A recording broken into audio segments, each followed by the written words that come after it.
Greg, it's great to see a happy election day. We couldn't do an election without you here. We talked about how close the race appears to be in New Jersey a short time ago. We've talked about the blowout that's expected for Zohran Mamdani in Manhattan. How about the gubernatorial race in Virginia, where there have been big questions about candidate quality on the Republican side and what many are framing as a layup for Abigail Spanberger?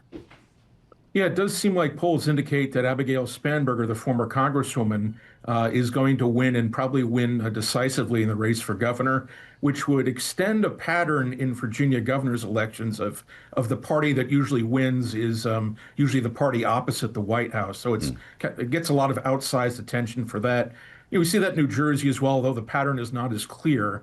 But Abigail Spanberger seems to be on pace to win this and win this by a decent margin. I think a big question will be, is her victory strong enough to pull the down ballot Democrats for lieutenant governor and state attorney general along with her? And to what extent her coattails can boost the state House of Delegates Democratic majority, which is now just 51 to 48.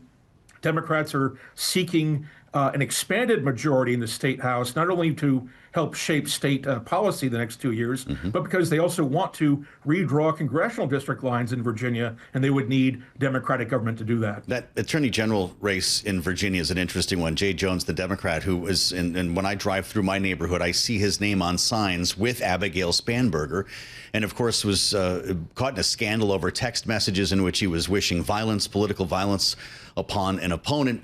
Republicans, his challenger, Jason Miyares, have seized on this. To what extent could this be an issue for Democrats? And does Abigail Spanberger need to get him elected tonight?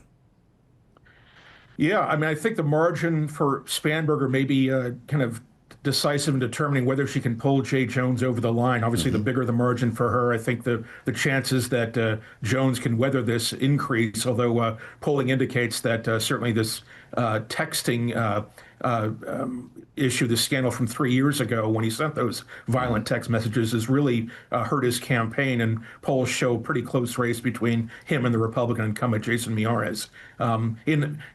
These three races in Virginia every 4 years, and the year after the presidential election, governor, lieutenant governor, and attorney general, more often than not tend to go the same way. But this may be a rare instance where they do not. But I think Spanberger's margin will be interesting to watch tonight, and to what extent, how far the drop off is for Jay Jones versus Spanberger's margins.